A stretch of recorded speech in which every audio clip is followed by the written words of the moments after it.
পূর্ণতিথি ষষ্ঠ পর্ব। রান্নাঘর থেকে এক গ্লাস গরম দুধ নিয়ে বসার ঘরে ঢুকলেন সুচিত্রা। মেয়ে তখন টেবিলে বসে মোটা বইয়ের পাতা উল্টাতে ব্যস্ত। সুচিত্রা গ্লাসটা টেবিলের উপর রেখে সোজা হয়ে দাঁড়ালেন।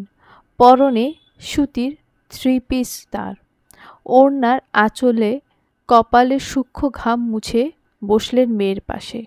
খানিকক্ষণ চেয়ে দেখলেন মেয়েকে। তিথি বড্ড স্বাভাবিকভাবে পড়ছে। কে বলবে এই মেয়ে আদিত্যের বিয়ে হওয়ায় কতটা কেঁদেছিল, কতটা আহাজারি করেছিল হাসপাতালে, বাচ্চাটার অনাকাঙ্ক্ষিত মৃত্যুতে। সুচিত্রা দীর্ঘশ্বাস ফেললেন। এত সহজে নিজেকে সামলে নেওয়ার ক্ষমতা হয়তো তার মেয়েরই আছে, না হলে সেও তো সংসার ভাঙার বেদনায় বছরখানেক চোখ ফুলিয়ে রেখেছিল। আচ্ছা, প্রত্যেকটা মেয়েরই কি এমন হওয়া উচিত নয়? সুচিত্রা নিজেই ভাবলেন। পর মুহূর্তে প্রশ্ন ছুড়লেন, সোনু, তুই কি ব্যস্ত? তিথি বইয়ের দিকে চেয়ে থেকে উত্তর দেয়, না। কিছু বলবে? সুচিত্রা ঠোঁট কামড়ে কিছুক্ষণ ভাবলেন। এই সময় কথাগুলো বলা কি যুক্তিযুক্ত হবে, নাকি পরে বলবে? মাকে নিশ্চুপ দেখে তিথি নিজেই বলল, কি বলবে বলো না। সুচিত্রা মিনমিনে স্বরে বললেন, তন্ময়ের মা আজ আমায় তোদের বিয়ের প্রস্তাব দিয়েছেন। তিথির হাত থেমে গেল। স্থির হলো কিছু সময়, চোখ তুলে তাকালো মায়ের দিকে। তবে কি এই জন্যই তুষার বলেছিল ওই কথা? তিথি চোখে মুখে প্রচণ্ড জিজ্ঞাসা নিয়ে বলল, তুমি কি বললে? সুচিত্রা ব্যস্ত কণ্ঠে বললেন, আমি আবার কি বলবো, তোর মতামত না নিয়ে কিছু বলা ঠিক হবে না ভেবে কিছু বলিনি। তিথি হাঁফ ছেড়ে বলল, ভালো করেছো। আন্টি কি বললেন? এই পর্যায়ে সুচিত্রা শুভ্র হেসে বললেন, সময় দিয়েছেন ভাবতে, বলেছেন কোনো জোর জবরদস্তি নেই, মহিলা ভীষণ ভালো। তিথি মায়ের হাসি মুখটা দেখল। পর মুহূর্তে ছোট্ট নিঃশ্বাস ফেলে বলল, তোমার কি মনে হয় মা, আমার কি মতামত হওয়া উচিত? সুচিত্রা অবাক হয়ে বললেন, আমি কি জানি, তোর জীবন তুই ভালো বুঝবি। তিথি স্মিত হেসে বলল, একবার তো নিজের জীবনের ভালো করতে গেলাম, উল্টে কি হলো? সেই জীবনে আগুন লেগে ঝলসে গেল সুখ। তোমার কি ধারণা আবার নতুন করে জীবনটাকে জ্বালানোর প্রয়োজন আছে? সুচিত্রা কিছুক্ষণ চুপ থেকে বললেন, যদি একজন সুবিবেচকের হিসেবে আমার মতামত চাস, তবে বলবো তন্ময়কে বিয়ে না করতে, কারণ সে তোর জীবনের অপ্রিয় সত্যগুলো জানে। আজ আবেগে ভেসে তোকে বিয়ে করলেও দুদিন বাদে তখন স্বামী স্ত্রীর কলহল তৈরি হবে, তখন এই খোঁটা সে দেবেই। কেন দেবে না? সেও তো মানুষ, সে তো স্বর্গের দূত নয়। অন্যের সন্তান গর্ভে নেওয়া, তার সাথে শারীরিক সম্পর্ক যাওয়া, সব কিছুই তার জানা। একদিন না একদিন কথা তো উঠবেই। তন্ময় তো আর জানে না আদিত্য মিথ্যে বিয়ে দিয়ে তোকে বোকা বানিয়েছে। আসলে কি জানিস শোনো, না জেনে বিষ পান করা যতটা সহজ, জেনে শুনে বিষ পান ততটাই অসাধ্যকর। তাছাড়া নির্মলা দেবী, উনিও হয়তো কিছুই জানেন না এই ব্যাপারে। কেউ সব সত্য জানার পর এমন মেয়ে ঘরে তুলতে চাইবে না। আর যদি না জেনেও তোকে নিতে চাই, তুই সারা জীবন মনে মনে ছোট হয়ে থাকবি। আমি চাই না আমার মেয়ে কারুর কাছে এমন নিচু হয়ে থাকুক। এটুকু বলে সুচিত্রা দীর্ঘশ্বাস ফেললেন। তিথি তখন মন দিয়ে কথা শুনছে। সুচিত্রা আবার বললেন, আর যদি একজন মায়ের মতামত শুনতে চাস, তবে বলবো আমি চাই তোর জীবনটা স্বাভাবিক হোক, আদিত্যের থেকে বেরিয়ে নিজের পরিচিতি হোক, সঠিক কেউ যে তোকে ঠকাবে না, দুঃখ দেবে না, তার হাত ধরে বাকি জীবনটা পার কর। এদিক থেকে তন্ময় খুব ভালো ছেলে, তোর সব থেকে খারাপ সময়ে সাথে ছিল, এখনও আছে। হ্যাঁ, বলবো না সে নিঃস্বার্থভাবে সাহায্য করেছে। এখানে স্বার্থ একটা অবশ্যই আছে, আর সেটা হলো ও তোকে ভালোবাসে। তবে যে কোনো মাই চাইবে অমন সুশীল ভদ্র ছেলের সাথে মেয়ের জীবন জড়াক। অমন ভালো মনের মানুষ শাশুড়ি হোক, যাতে মায়ের অভাববোধ না হয় কখনো। একটা ভরা সংসার পাক তার মেয়ে। তিথি একটু হাসল, প্রত্যুত্তর করল না। সুচিত্রা তিথির হাত ধরে বললেন, সত্যি করে বলতো, আদিত্যকে কখনো ভুলতে পারবি? তিথি সহজ কণ্ঠে বলল, ভুলতে চাই না মা, অন্তত ঘৃণা করার জন্য হলেও ভুলতে চাই না। ভালোবাসার মানুষকে ঘৃণা করা এতই সহজ? এত বছরেও পারিনি তোর বাবাকে ঘৃণা করতে। তিথি মৃদু হেসে বলল, বাবা আর আদিত্য এক নয়। বাবা তোমায় ঠকায়নি, তোমার গর্ভে সন্তানকে অ্যাবর্শন করতে বলে বিয়ে করেনি অন্য কাউকে। তোমাকে ভুল বুঝে দূরে সরে থাকলেও আজও তোমার অপেক্ষায় নতুন কাউকে জায়গা দেয়নি জীবনে। সুচিত্রার মুখটা হঠাৎ কেমন ফ্যাকাশে হয়ে এলো। আস্তে করে উদাস কণ্ঠে বলল, কি করবো রে সোনু, ভাঙা সংসার জোড়া লাগানোর চেষ্টা করতে নেই। ভাঙনের দাগ কখনো মোছে না যে। পরমুহূর্তে উদ্বেগ নিয়ে বলল, আদিত্য তোর সাথে যা করলো, তন্ময়ও যদি একই কাজ করে? আমার ভয় লাগে রে। বিয়ে হলেই সমস্যার সমাধান হয় না, উল্টে সমস্যার সৃষ্টি হয়। তিথি শান্তভাবে বলল, মা, আদিত্য আমায় ঠকিয়েছে, প্রতারিত করেছে আমায়, আমার বিশ্বাস নিয়ে খেলেছে। তন্ময়ের সাথে ও তুলনা দিও না। তন্ময় ভীষণ ভালো ছেলে। ভালো না বাসি তাই বলে ওকে খারাপ বলবো কেন? সুচিত্রা ভাবতে বসলেন। বিষয়টা চোখে পড়লে তিথির সরল হেসে বলল, এসব নিয়ে ভেবো না, বিয়ে সংসার ছাড়াও মেয়েরা বাঁচে। আগে পরীক্ষা হোক, এগুলো নিয়ে পরে কথা বলবো। দোকানে গেলে না আজ? সুচিত্রা হাতের আঙুল কচলে বললেন, আজ ভালো লাগছে না, ভাবলাম তোকে একটু সময় দেই। নে, দুধটা খেয়ে নে, ঠান্ডা হলে ভালো লাগবে না। তিথি শুভ্র হেসে মায়ের কোলে শুয়ে পড়ল। বই মুখের সামনে উঁচিয়ে ধরে বলল, একটু পরে খাবো, তুমি মাথায় হাত বুলিয়ে দাও। সুচিত্রা লম্বা শ্বাস টেনে মেয়ের চুলে আঙুল ছোঁয়ান। নাক কুঁচকে বলেন, চুলের কি অবস্থা, তেল দিস না নাকি? এই বয়সে আমার মাথায় যা চুল আছে, তোর তো তার অর্ধেকও থাকবে না। তিথি কিছু বলল না, বই পড়ায় মন দিল। কিন্তু ঘটনা ঘটল তখন, যখন ঘরের সামনে থেকে ফুল স্পিডে বাইক ছুটে যাওয়ার শব্দ কানে এলো। মা মেয়ে দুজনেই এ নিয়ে ভ্রুক্ষেপহীন। রাস্তা থেকে তো কত বাইক সাইকেল যায়, সেই ভাবনাতে জানা হয় না কখনো এতে তাদের অতি পরিচিত কেউ থাকতে পারে। বাতাসের বেগে বাইক চালাচ্ছে আদিত্য। রগে রগে রাগ তপ্ত জলের মতো ফুটছে, ছুটছে দমফাটা কষ্ট ওরা। সকালে তিথিদের বাসায় আসতে নিয়েও আসেনি। যত্র মনে পড়ে যায় আজকে শুক্রবার, সুচিত্রা স্কুল নেই আজ। আদিত্য তাই চেয়েও আসেনি। ওই দিন সুচিত্রা তাকে অনেক ছোট বড় কথা শুনিয়েছিলেন, সেজন্য তার আর মুখোমুখি হতে চান না আদিত্য। আবার চেয়েও ছিল তিথির সাথে একান্তে কথা বলতে। তবে সন্ধ্যের পর দোকান সামলাতে যান সুচিত্রা। সেই অপেক্ষার প্রহর গুনতে ব্যস্ত ছিল আদিত্য। ভাগ্যিস তখন না এসে এলো এখন, না হলে তিথির মুখ থেকে অপ্রিয় কথাগুলো অজানা থেকে যেত। তিথি এতটাই ঘৃণা করে তাকে, এতটা অপরাধী ভাবে। সে এখন এতই নিকৃষ্ট যে তন্ময়ের সাথে তুলনার কথাও মাথায় আনতে চায় না তিথি। এই ছিল তার প্রতি পাগলামি, এত ভালোবাসার প্রতিদান। দরজার বাইরে থেকে কথাগুলো শুনে তার কান পড়ে যাচ্ছিল। সেখানে তিথি ছিল কতটা নিরুদ্বেগ।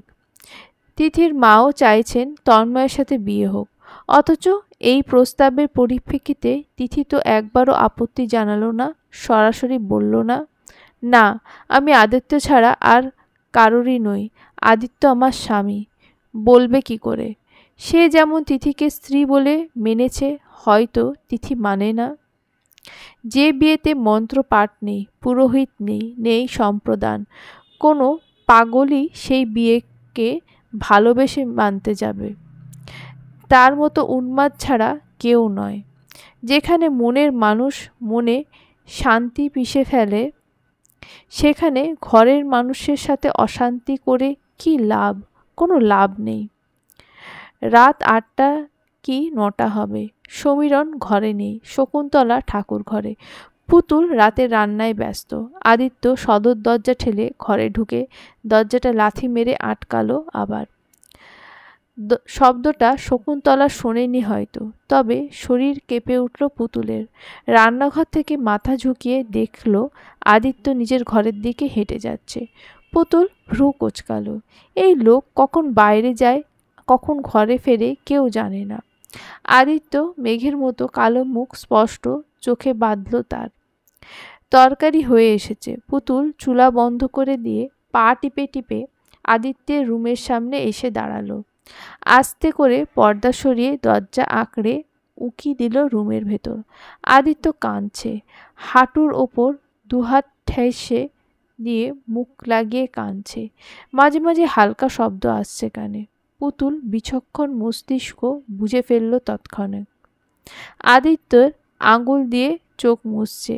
স্বামীর জলমাখা মুখটা একটুও ভালো লাগলো না পুতুলের।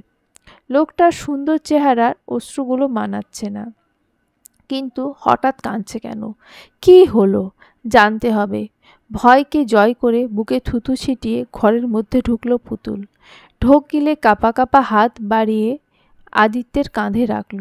স্পর্শ পেয়ে মুখ তুলল আদিত্য। হঠাৎ মনে হলো সামনে দাঁড়িয়ে আছে তিথি। তিথির স্নিগ্ধ মুখটা ভেসে আসছে চোখে। পুতুল মলিন কণ্ঠে শুধালো, কি হয়েছে আপনার? কাঁদছেন কেন? তখনকার ব্যবহারে রাগ করেছেন? ভুল হয়েছে, আর বলবো না। আদিত্যর হুঁশ ফিরল। না, এটা তিথি নয়। সঙ্গে সঙ্গে মুখটা অন্যদিকে ফিরিয়ে নিল সে। আদিত্যর প্রতিক্রিয়া দেখায়নি। পুতুল মৃদু সাহস পেয়ে বসল ওর পাশে। আদিত্য ডান বাহুটা হাতে জড়িয়ে ধরে নম্র কণ্ঠে বলল, আমি আসলে অনেক গরিব ঘরের মেয়ে। জানেন তো, ভালো কাপড়, ভালো খাবার সব আপনাদের বাসায় এসেই পাওয়া।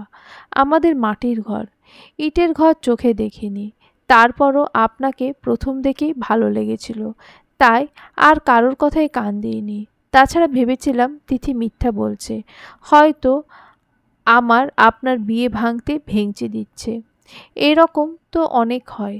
বিশ্বাস করুন, যদি বুঝতাম ওসব সত্যি, আমি আপনাকে কখনোই বিয়ে করতাম না। আদিত্যের কি হলো জানা নেই। হুট করেই ফিরেই পুতুলকে শক্ত করে জড়িয়ে ধরল।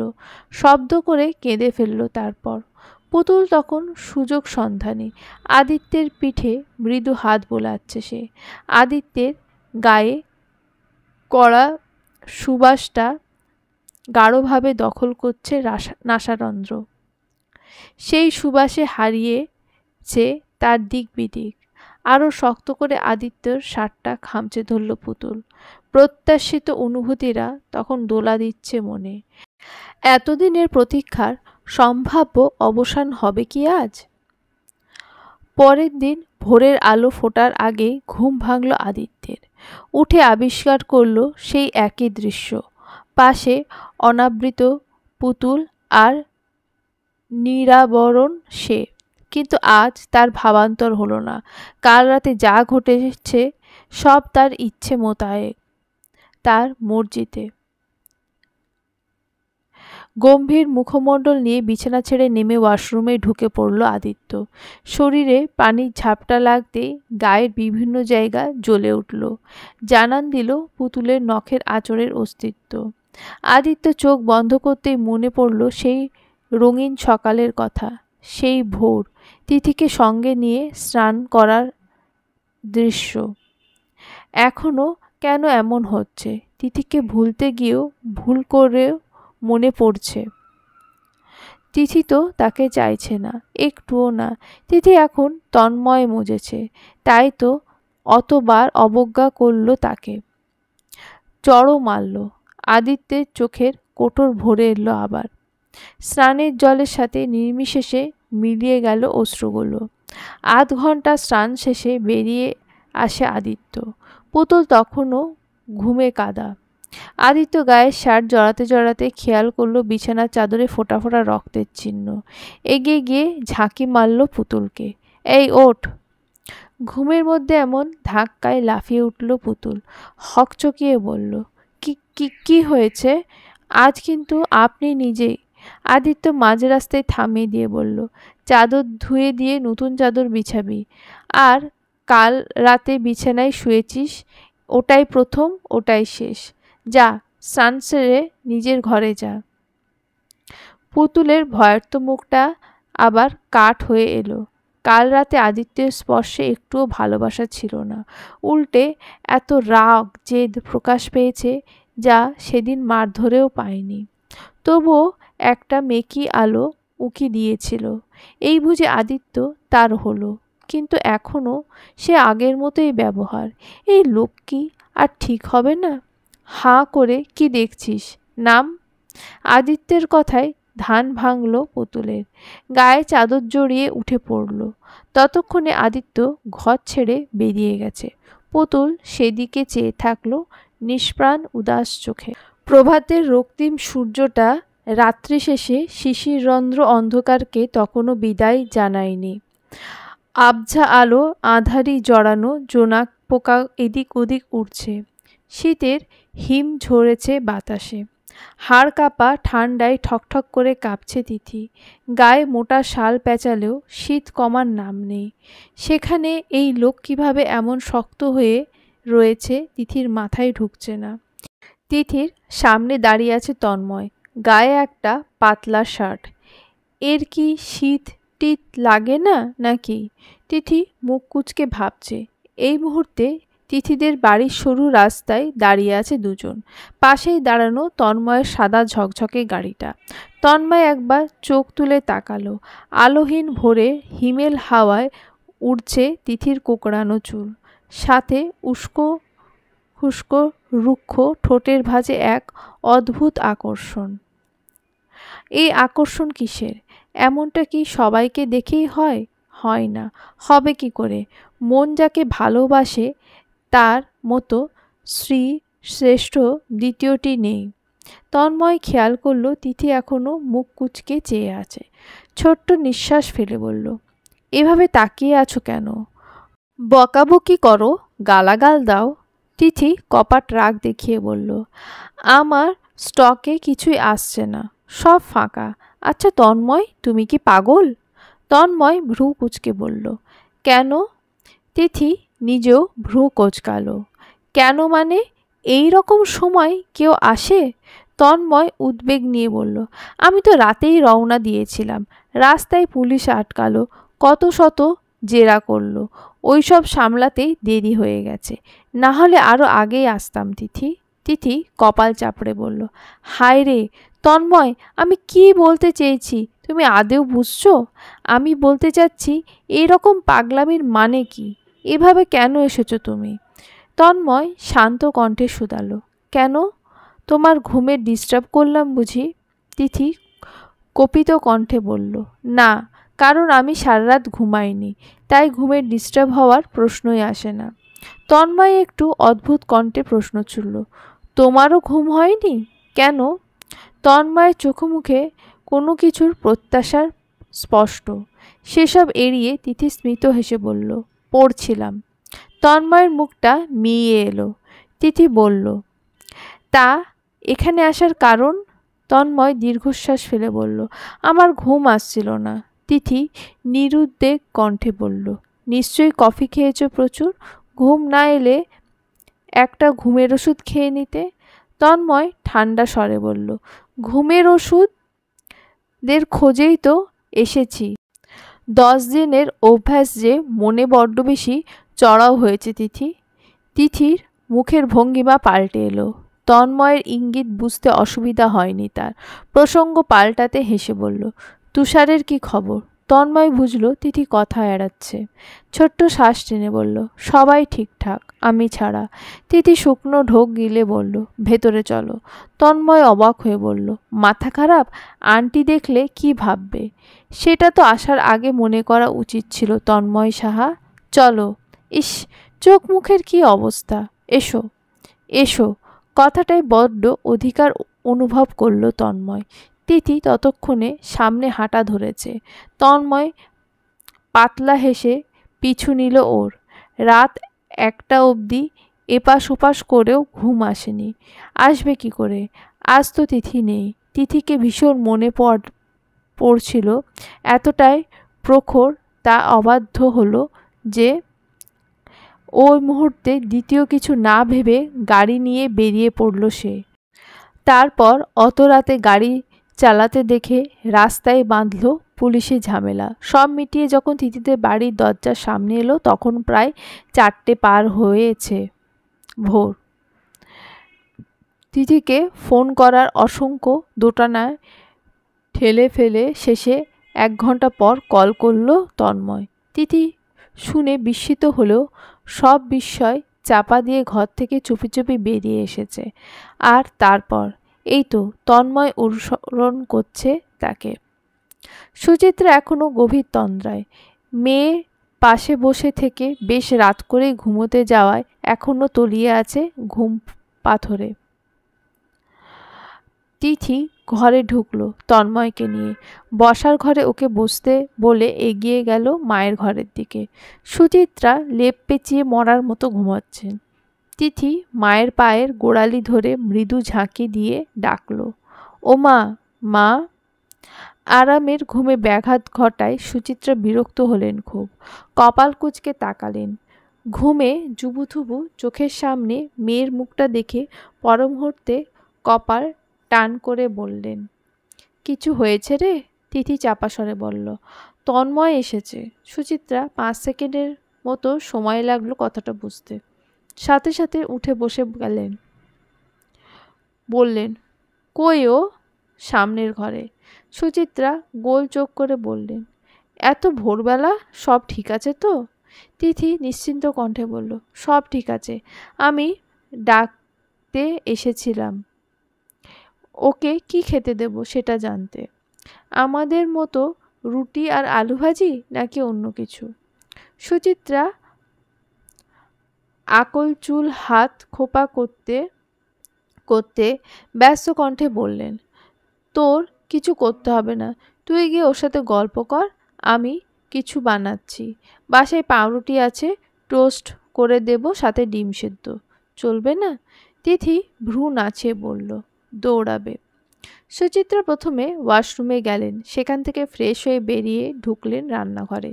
তিথি ততক্ষণে মায়ের বিছানা চারকোণ থেকে মশারি খুলে এলোমেলো বিছানা গুছিয়ে দিয়েছে। ঘড়িতে তখন 5টা 40। পাখির পালক ঝরার মতো অন্ধকারে বিলীন করে পূর্ব দিগন্তে উদয় হওয়া সূর্যিমামা এক অজানা জাদুমন্ত্রে সমগ্র পৃথিবী ভরিয়ে দিয়েছে নির্মল আলোতে। তিথিদের বাড়ির আঙ্গিনায় হালকা বেগুনির মিশ্রণে সাদা থোকা থোকা ফুটেছে আকন্দ ফুল। শিশিরে দানাগুলো লেপ্টে আছে তার ওপর। তন্ময় গভীর মনোযোগে গুনছে শিশিরের কণা। পাশ থেকে হঠাৎ তিথি বলল, কি করছো? তন্ময় ঘোর কাটল তাতে। একটু হেসে বলল, শিশির গুনছি। তিথি ঘুরে এসে তন্ময়ের পাশের চেয়ারে বসল। ভ্রু কুঁচকে সন্দিহান কণ্ঠে বলল, তা আবার হয় নাকি? তন্ময় আরও একটু হাসল, বলল, হয় না, কিন্তু কি করার, কাজ না থাকলে অকাজ করাই শ্রেয়। কেন বাবা, অকাজ কেন করবে? আন্টি খাবার এনেছে, খাবার খাওয়া খুব ভালো কাজ। হঠাৎ কথায় চমকালো তন্ময়। সুচিত্রা হাতের ট্রেতে খাবার সাজিয়ে এনেছেন। ট্রেটা টেবিলের উপর রাখলেন। সোজা হয়ে দাঁড়িয়ে তন্ময়ের দিকে ফিরতেই তন্ময় যত্র তত্র চোখ দুটো নামিয়ে নিল।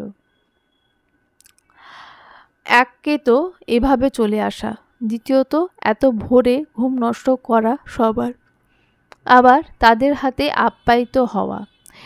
এটা কি রাজকপাল না পোড়া কপাল? কি ভাবছেন আন্টি? ভীষণ অপ্রস্তুত লাগছে তন্ময়। সুচিত্রা চোখ সরু করে বললেন, নতুন জামাইয়ের মতো লজ্জা পাচ্ছ কেন তন্ময়? তন্ময় সংকুচিত কণ্ঠে বলল, না মানে আন্টি, এভাবে চলে এলাম, কিছু মনে করেননি তো? সুচিত্রা হেসে ফেললেন, বললেন, মনে তো অনেক কিছুই করব, যদি আন্টির কষ্ট করে বানানো খাবারটা পুরো শেষ না করতে পারো। নাও শুরু করো। তন্ময় মৃদু হাসল। সুচিত্রা কোমল কণ্ঠে বললেন, তোমার মা ভাই ভালো আছেন সবাই? জি। তন্ময় তিথির দিকে চেয়ে বলল, আমার একটু ফ্রেশ হওয়া দরকার, ওয়াশরুমে যাই? তিথি কপাল কুঁচলে বলল, তো যাও, আমাকে জিজ্ঞেস করার কি আছে? নাকি ওয়াশরুম কোন দিকে সেটা জানো না? না, তা জানি, যাচ্ছি। তন্ময় উঠে চলে যেতেই সুচিত্রা ঠোঁট চেপে হেসে বললেন, প্রেমে পড়লে মাথার তার ঠিক থাকে না শুনেছি। তন্ময়ের পাগল হতে বেশি দেরি নেই সোনু। তিথি হাসি উবে গেল।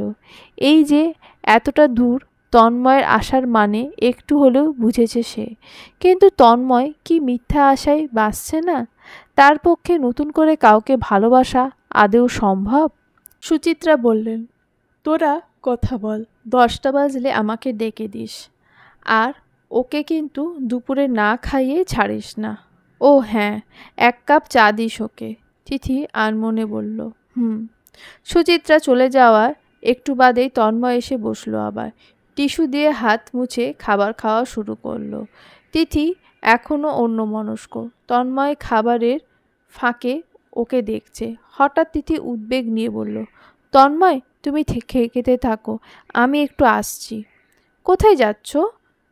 তিথি তাকাতেই তন্ময় থতমত খেয়ে বলল, না মানে আমি একা একা বের হব না। তিথি সরস কণ্ঠে বলল, আরে না, রুমে যাচ্ছি। তখন তোমার কল পেয়ে তাড়াহুড়ো করে ছুটেছি, বই টই সব অমন এলোমেলো পড়ে আছে। আর তুমি জানো, খোলা বইয়ে ভূত পড়ে রেখে যায়। কথাটা শুনে তন্ময় নাক মুখ কুঁচকে চেয়ে থাকলো। পর মুহূর্তে হেসে বলল, ভালো তো, ওদের বলবে মন দিয়ে পড়ে যেতে, তোমাকে কষ্ট করে পড়তে হবে না। তন্ময় ইয়ার্কি মারছে বুঝতে পেরে তিথি মুখ বেঁকিয়ে উঠে রুমের দিকে এগোলো। তন্ময়ের খাবার তখন মাঝপথে। খুব কষ্টে দাঁত দিয়ে চিবোচ্ছে সে। পেটে জমানো কথাটা প্রচণ্ড লাফাচ্ছে বের হওয়ার জন্য।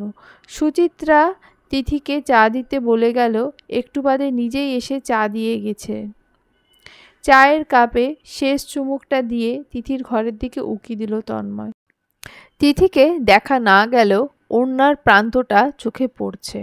তন্ময় লম্বা শ্বাস টেনে উঠে এগোলো। দরজার সামনে দাঁড়িয়ে গলা ঝেড়ে খুক খুক করে কাশি দিল। তিথি তখন বই গোজাচ্ছে। শব্দ পেয়ে পেছনে তাকিয়ে বলল, বাইরে দাঁড়িয়ে কেন, ভেতরে আসো। তন্ময় ভেতরে ঢুকলো। তিথি বসতে বললেও বসল না, উসখুস করছে কিছু বলার উদ্দেশ্যে। তন্ময় নিশ্চুপতা। তিথি ভ্রু কুঁচকে তাকালো। কিছু বলবে তন্ময়? তন্ময় উদ্বিগ্ন হয়ে বলল, তিথি আমার সাথে এক জায়গায় যাবে?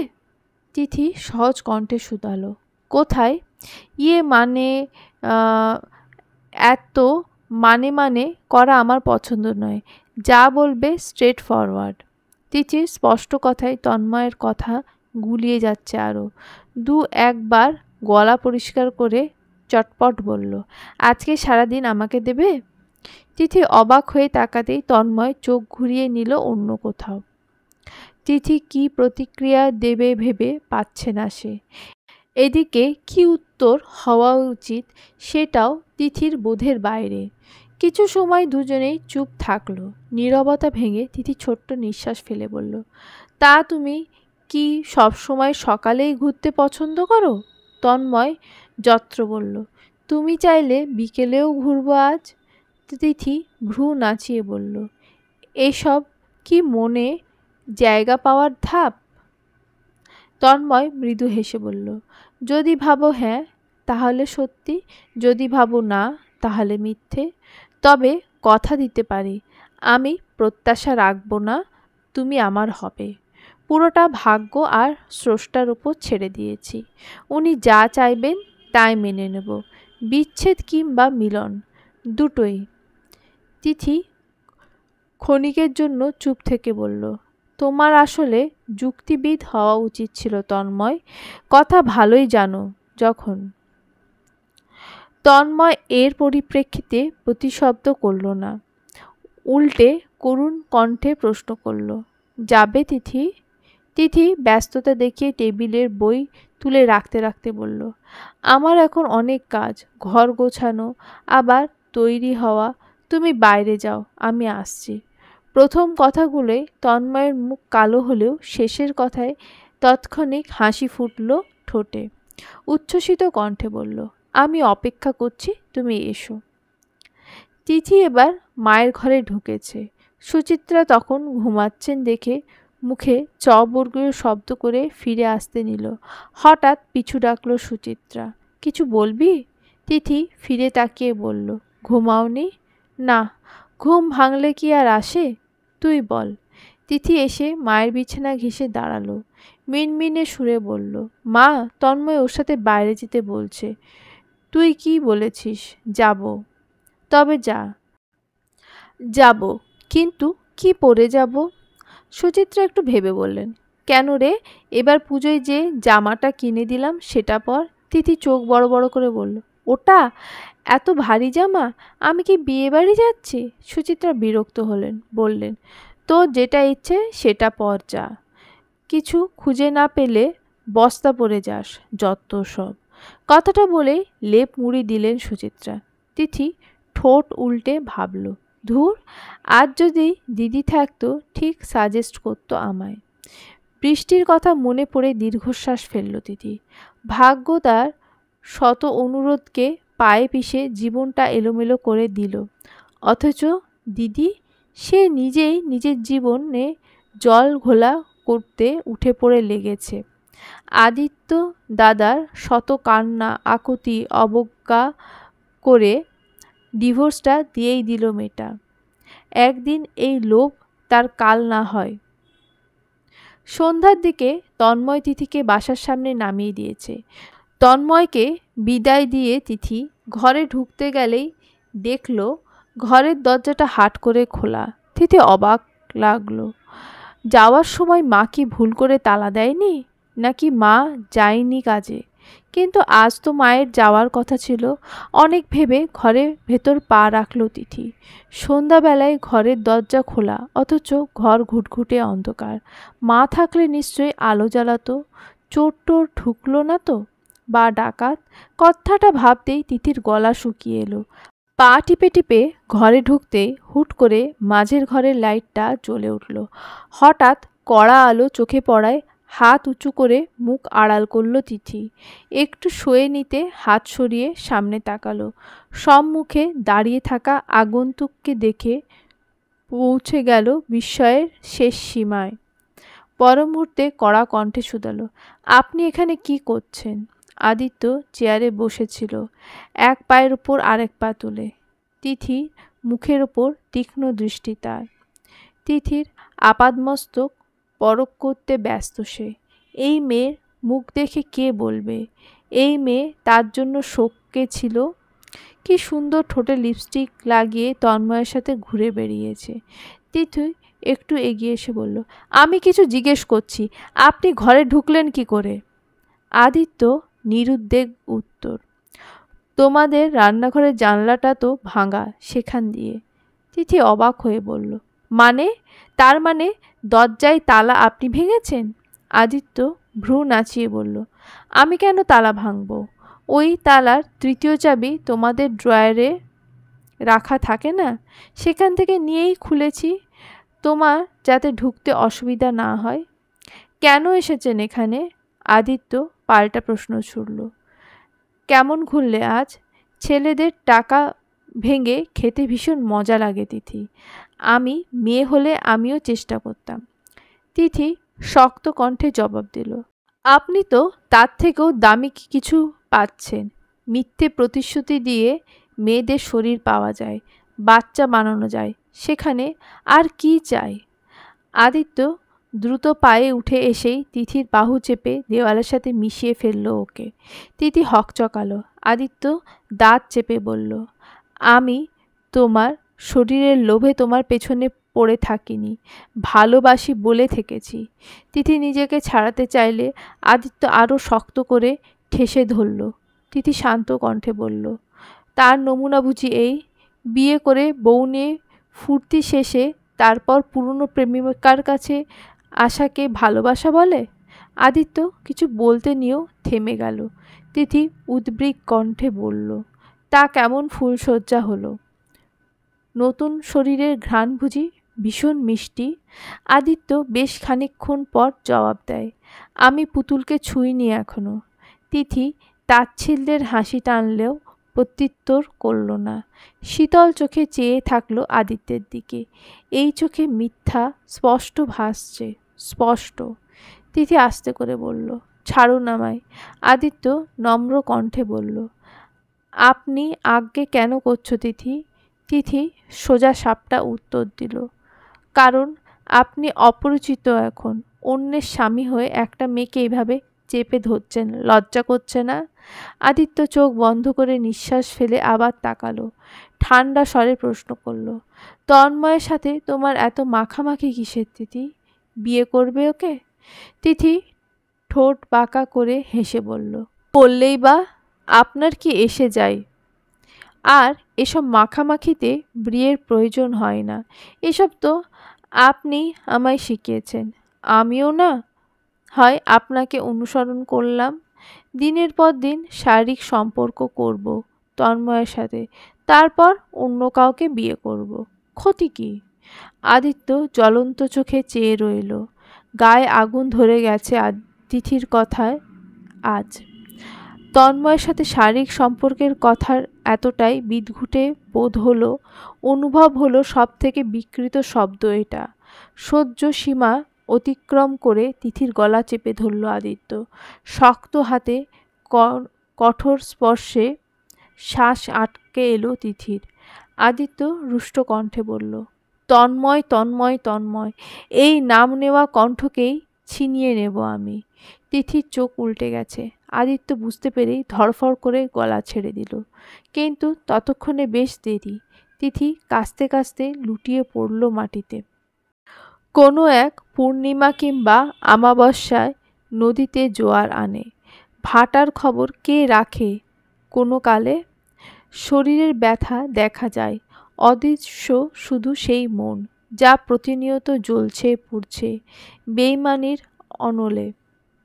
বিছানায় আধশোয়া তিথি, পিঠের সাথে নরম বালিশ ঠেস দেওয়া, চোখে দৃষ্টি বড়ই শান্ত, স্থির, অপ্রচলিত। পায়ের কাছে বসে কাঁদছে আদিত্য।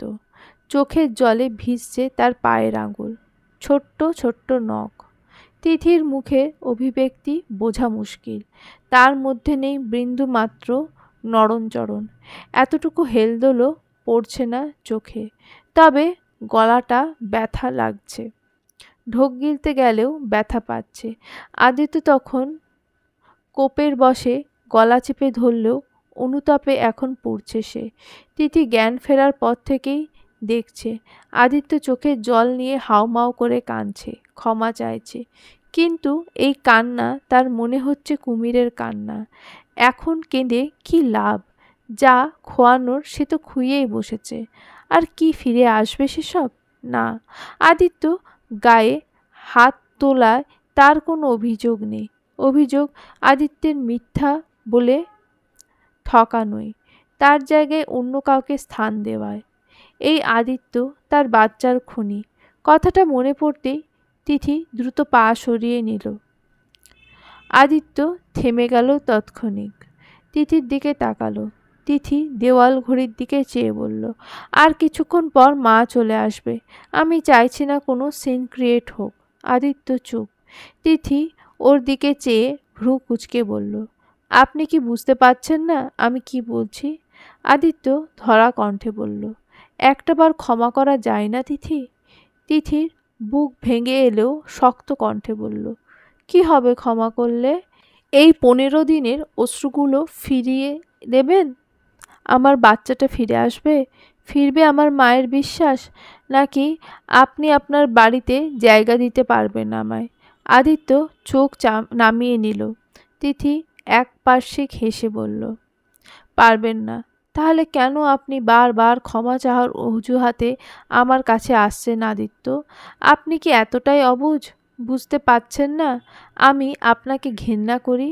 আদিত্য চোখ তুলে তাকালো, অসহায় কণ্ঠে প্রশ্ন ছুড়ল, এত তাড়াতাড়ি ঘৃণার আসনে বসিয়ে দিলে তিথি? বসানোর দরকার পড়েনি, আপনি নিজেই বসেছেন। প্লিজ এখান থেকে যান, আমার মাথা ব্যথা করছে, বিশ্রাম নেব আমি। আদিত্য উঠে দাঁড়ালো, হঠাৎ উদ্বেগ নিয়ে বলল, যদি পুতুলকে ডিভোর্স দিই, ফিরবে আমার কাছে? তিথি ভ্রু উঁচিয়ে বলল, দিতে পারবেন? আদিত্য দৃঢ় কণ্ঠে বলল, পারবো। তিথি একটু হেসে বলল, এই গলার জোরটা সেদিন প্রয়োজন ছিল, যেদিন নিজের বাবার সামনে আমার মুখের ওপর বলেছিলেন আমি তোমায় চাই না। আজ আমিও আপনাকে বলছি আদিত্য, আমি আপনাকে চাই না, চাই না, চাই না। আদিত্য তিথির কাছে এগিয়ে আসতে নিতেই তিথি আর্তনাদ করে বলল, খবরদার আমার কাছে আসবেন না আদিত্য, আপনার স্পর্শ বিষের মতো লাগে। আদিত্য অবাক হয়ে বলল, আমার স্পর্শ বিষের মতন? এই তুমি কি একদিন আমায় পাওয়ার আশায় মন্দিরে প্রার্থনা করতে তিথি? তিথি শুকনো ঢোক গিলে বলল, পাওয়ার আশা করেছিলাম বলেই হয়তো হারিয়েছি, প্রয়োজনের থেকে বেশি মূল্য দিয়েছি বলেই তো আমাকে মূল্যহীন ভেবে এক ঝটকায় দূরে ছুঁড়ে ফেলেছেন আপনি। এতটুকু বিবেকে বাঁধেনি আপনার? আদিত্য অনুরোধ করে বলল, বিশ্বাস করো তিথি। তিথি মাঝপথে থামিয়ে দিয়ে বলল, এই শব্দটা বলবেন না আদি।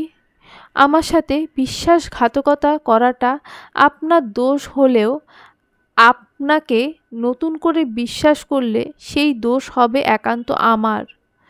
আদিত্য চোখ বুজে ঠান্ডা শ্বাস ফেলে আবার তাকালো, নরম কণ্ঠে বলল, তিথি আমার হাতে তখন কিছুই ছিল না, বাবা অসুস্থ ছিলেন, তুমি তো দেখেছিলে কিভাবে বুকের ব্যথায় কাতরাচ্ছিলেন উনি। ওই অবস্থায় আমি ওনার মুখের ওপর কি করে বলতাম তোমাকে বিয়ের কথা?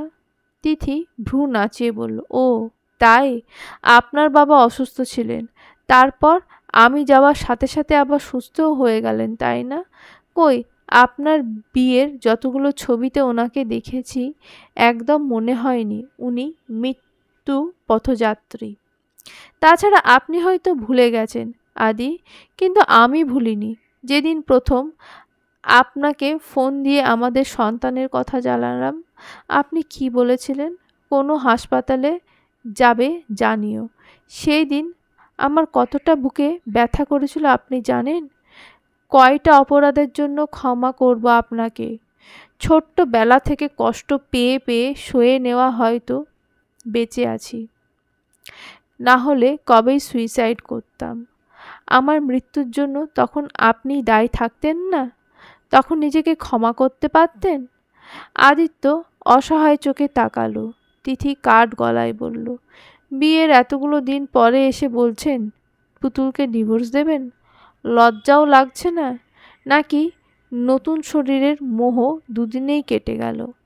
আদিত্য উদ্গ্রীব হয়ে বলল, বিশ্বাস করো আমি পুতুলকে ছুঁইনি। তিথি চেতে বলল, আর কত মিথ্যা বলবেন?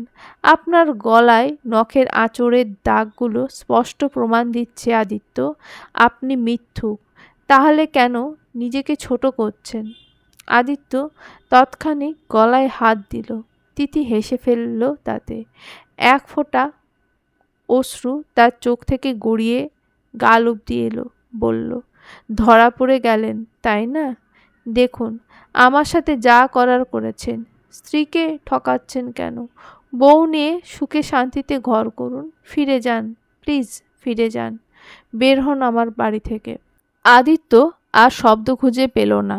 এই মুহূর্তে তিথির অভিমানের আগুনে তার সব দৃঢ়তা দাউ দাউ করে জ্বলছে। আদিত্য এক পা পেছোতে পেছোতে দরজা অবধি গেল। তিথি ছলছল চোখে তাকিয়ে আছে। তিথিকে খানিকক্ষণ স্পষ্ট চোখে দেখে নিয়ে দ্রুত বাসা থেকে বেরিয়ে গেল আদিত্য। তিথি মাথা উঁচিয়ে দেখল আদিত্যের প্রস্থান। বাইক সমেত আদিত্য উধাও হতেই তিথি লম্বা হয়ে শুয়ে পড়ল বিছানায়। বালিশটা বুকে চেপে হু হু করে কেঁদে ফেলল। তারপর কেন এই লোকটা তার ঢাকা পড়া ক্ষতকে তাজা করতে আসে? কেন আসে? যতগুলো সেকেন্ড চেষ্টা চালায় তাকে ভুলতে, ততবার মনে করিয়ে দেয়। কেন ভালোবাসার মতো নিষ্ঠুর পারাবারে পা বাড়ালো সে? এখন যে তলানো ছাড়া উপায় নেই। তিথি! ডাক শুনে বালিশ থেকে মুখ তুলল তিথি। গলার স্বর চেনা পরিচিত। তিথি ধড়ফড় করে চোখের জল মুছল। দরজার দিকে ফিরতেই জলমাখা চোখের পাতার সামনে তন্ময়ের মুখটা স্পষ্ট হয়। শোয়া থেকে উঠে বসল তিথি। তন্ময়ের হাতে কালো শপিং ব্যাগ। তিথি বোঝার চেষ্টা করল তন্ময় আদিকে দেখেছে কিনা। যদি দেখে নিশ্চয় আঘাত পাবে, নিজের মতো অনেক কিছু ভাববে। তাতে তিথির মাথা ব্যথা নেই, কিন্তু সে অজান্তেই চায় না এত ভালো মনের মানুষটা কষ্ট পাক কিছু নিয়ে। অন্তত তার সাধ্যে যতটুকু থাকবে ততটুকু দিয়েই তন্ময়ের কষ্ট পাওয়া লাঘব করবে। তন্ময়ের কাছে তার অস্তিত্ব অন্য কিছু হলেও তার কাছে যে তন্ময় বন্ধু, খুব ভালো বন্ধু। তিথি ভাঙা কণ্ঠে বলল, তুমি এখন? তন্ময় এগিয়ে আসতে আসতে মৃদু স্বরে বলল, সন্ধ্যাবেলায় দরজা এমন হাঁ করে খুলে রেখেছ কেন? যে কোনো সময় যে কোনো কিছু হতে পারে। তন্ময়ের স্বর স্বাভাবিক। তিথি বুঝল তন্ময় আদিত্যকে দেখেনি। তন্ময় এসে বসল সেই খাটটায় যেখানে এতক্ষণ আদি বসেছিল। কালো প্যাকেটটা এগিয়ে দিয়ে বলল, গাড়িতে ফেলে এসেছিলে, কিছু দূর যেতেই চোখে পড়ল, তাই নিয়ে এলাম। তিথি শান্ত কণ্ঠে বলল, এত কষ্ট করে নিয়ে আসার কি প্রয়োজন? পরে নিতাম না হয়। তন্ময় স্ফীত হেসে বলল, পরে আবার দেখা করতে কিনা সন্দেহ ছিল। তিথি উত্তর দিল না। শপিং ব্যাগ থেকে বের করল মোটা মলাটের আবৃত বইটা। সামান্য হেসে বলল, এটা ফেরত দিতে অবশ্যই উপকার করলে, না হলে পড়া মিস করতাম। তন্ময় পাল্টা হেসে উঠে দাঁড়ালো। ছোট্ট নিঃশ্বাস ফেলে বলল, একটা কথা তোমাকে বলা হয়নি, সেটা বলার জন্য আসা অবশ্য। তিথি চোখ ছোট করে বলল, কি কথা? পরশু তুষারের জন্মদিন, সন্ধ্যায় পার্টি রাখবো ছোটোখাটো, আন্টিকে নিয়ে আসবে তো? তিথি ভাবতে বসলে তন্ময় উদ্বেগ নিয়ে বলল, এত ভাবলে চলবে? তুষার যে কাল রাতে হুকুম জারি করেছে তিথিদিকে নিয়েই কেক কাটবে। তিথি হালকা হেসে বলল, ওকে বলো আদেশ শিরোধার্য। আসছি, সাবধানে যেও। তন্ময় যেতে যেতে হঠাৎ পিছু ফিরে বলল, পরশু তোমাকে একটা কথা বলবো তিথি, আমার জীবনের কিছু অজানা সত্য। প্লিজ এসো, আন্টি না এলেও তুমি অন্তত এসো। তিথি উত্তর না দিয়ে চেয়ে থাকলো। তন্ময় বেরিয়ে যেতেই উঠে গিয়ে দরজা পেঁচালো। কিন্তু কি অদ্ভুত, এতক্ষণ প্রচণ্ড কান্না পেল, এখন কেমন অস্থির লাগছে ভেতরটায়। কি বলবে তন্ময়? আবার কোন সত্য? রাত তখন 10টা। পড়ার টেবিল থেকে উঠে রান্নাঘরের দিকে এগোলো তিথি। ঘুমে ঢলছে চোখ, পড়া হচ্ছে না একটু। যেতে যেতে একবার মায়ের ঘরে উকি দিল। সুচিত্রা সেলাই মেশিনে কাপড় সেলাই করছেন দেখে ঘরের ভেতর এলো তিথি। সহজ কণ্ঠে জিজ্ঞেস করলো, চা খাবে মা? সুচিত্রা মেশিন থামিয়ে তাকালেন, ভ্রু কুঁচকে বললেন, এখন? আমি বানাবো, খাবে তুমি? ঠিক আছে, চা পাতা কম দিস, তোর চা তেতো হয় প্রায়। আচ্ছা। সুচিত্রা মায়ের যাওয়ার দিকে থেকে চোখ সরিয়ে আবার কাজে মন দিলেন। খানিক বাদে হাতে 2 কাপ চা নিয়ে রুমে এলো। টেবিলের ওপর একটা রেখে মায়ের দিকে তাকালো, প্রশ্ন করলো, বিস্কিট দেব? সুচিত্রা নিঃশব্দে মাথা নেড়ে না জানালেন। তিথি নিজের কাপ সমেত রুম থেকে বের হতে উদ্যত হলেই ডেকে উঠলেন সুচিত্রা, একটু দাঁড়া, কথা আছে। তিথি দাঁড়িয়ে পড়ল। সুচিত্রা বিছানা দেখিয়ে বললেন, বস ওখানে। তিথি বসল। সুচিত্রা উঠে এসে বসলেন তিথির সামনে। চায়ের কাপ হাতে নিয়ে চুমুক দিলেন। শ্বাস ছেড়ে বললেন, চিনি কম দিয়েছিস? নিয়ে আসবো? না থাক। কথাগুলো আগে বলবো নাকি আগে চা শেষ করবি? দুটো একসাথেই করব। চায়ের সাথে সাথে কথা। সুচিত্রা কাপে আবার এক চুমুক দিয়ে বললেন, বাসায় কখন ফিরেছিস? তিথি নিরুদ্বেগ উত্তর, সন্ধ্যাবেলায়। কোথায় কোথায় ছিলি এতক্ষণ? এতক্ষণ কোথায়? তুমি তো দুপুরের পর বের হলে। তোমার একটু আগে আমরা বের হয়েছি। প্রথমে লাইব্রেরি গিয়েছিলাম বই কিনতে, এরপর একটা ক্যাফেতে, এইটুকুই। তন্ময় অস্বাভাবিক কিছু বলেছে? মানে বিয়ে টিয়ে নিয়ে কিছু? না তো, আগের মতোই কথাবার্তা। সুচিত্রা একটু চুপ থেকে বললেন, একটা কথা সত্যি করে বল, তন্ময়কে কখনো বিয়ে করবি এই চিন্তা আছে? তিথি অবাক হয়ে বলল, হঠাৎ এই কথা? আগে উত্তর দে। তিথি দুদিকে মাথা নেড়ে বলল, জানি না। সুচিত্রা দীর্ঘশ্বাস ফেলে বললেন, জানিস না কেন? জানতে হবে শোনু। যদি তোর এমন ভাবনা চিন্তা নাই থেকে থাকে তবে তন্ময় এই বাড়িতে যেন আর না আসে। একই ভুল আমি বারবার করতে চাই না। তিথি ব্যস্ত কণ্ঠে বলল, আমাকে তুমি আর বিশ্বাস করো না তাই না মা? সুচিত্রা কপিত কণ্ঠে বললেন, অস্বাভাবিক কিছু? তুই আমার জায়গায় থাকলে পারতি না। শোন শোনু, আগে তন্ময়ের সাথে তোর মেলামেশা নিয়ে আমি কিছু বলিনি, কারণ তোরা বন্ধু। তাছাড়া আদিত্য ছিল তোর জীবনে, উল্টাপাল্টা ভাবার সুযোগ ছিল না তখন। হ্যাঁ, আজকেও তন্ময়কে নিয়ে কিছু বলতাম না যদি না আমি জানতে পারতাম ছেলেটা তোকে ভালোবাসে। তাও ভালো, আদিত্যের মতো না ঠকিয়ে সরাসরি বিয়ের প্রস্তাব দিয়েছে। হয়তো সিরিয়াসলি ভাবছে তোকে নিয়ে। এটা তো ওর ওপর আমি খুশি, কিন্তু আমি আর কাউকে ঠকাতে চাই না। যদি তুই রাজিও হতি, আমি নিজে গিয়ে আগে নির্মলা দেবীকে সত্যটা বলতাম। সব জেনে উনি মেনে নিলে তারপরে বিয়ের কথা। কিন্তু যেখানে তুই রাজি নোস, তন্ময়ের প্রতি ভালোবাসা নেই, সেখানে ওর সাথে মেশার কোনো প্রয়োজন নেই। কে বলতে পারে কোন পুরুষের ভেতর কী আছে? আদিত্যকেও তো সাধু পুরুষ ভেবেছিলাম, কিন্তু কি হলো শেষে? কথাটা তোকে সকালেই বলতে পারতাম আমি, কিন্তু বলিনি। কারণ এই 10টা দিনে তুই যতটা স্বাভাবিক হয়েছিস তার পুরো কৃতিত্ব তন্ময়ের। কৃতজ্ঞতা বোধ থেকে ওর সাথে ঘুরে বেড়ানোটা আজ আমি অ্যালাউ করেছি। তার সাথে এতটা পথ এত ভোরবেলা এলো, কিন্তু এমন রোজ হলেও তোর প্রতি আরও দুর্বল হয়ে পড়বে। প্রত্যাশার থেকেও অনেক বেশি কিছু চেয়ে বসতে পারে তখন। তুই ভেবে দেখ, কতটা ভালোবাসলে ভালোবাসা মন্দ না ভেবেই রাত্রিবেলা বাসার সামনে চলে আসে কেউ। তোর বয়স কম, তুই বুঝবি কম, তাই ভালো করে বোঝাচ্ছি। তন্ময়কে বাসায় আসতে নিষেধ করবি। হ্যাঁ, যখন আমি থাকবো আসতে পারে, কিন্তু আমার অবর্তমানে আমার বাড়ির চৌকাঠে যেন পা না রাখে। তিথি মৃদু হেসে বলল, মা, আমি জানি তন্ময় আমাকে ভালোবাসে, আমাকে চাই। সব জেনে ওর সাথে এভাবে মেশা ঠিক হচ্ছে না, যেহেতু আমি ওকে চাই না। কিন্তু শত বারণ সত্ত্বেও ওর করুণ কণ্ঠের আবদারগুলো ফেলতে পারি না আমি। ওই ছেলেটা আমার ছোট বড় সব বিপদে পাশে ছিল, যেখানে আদিত্যকে আমি চেয়েও পাইনি।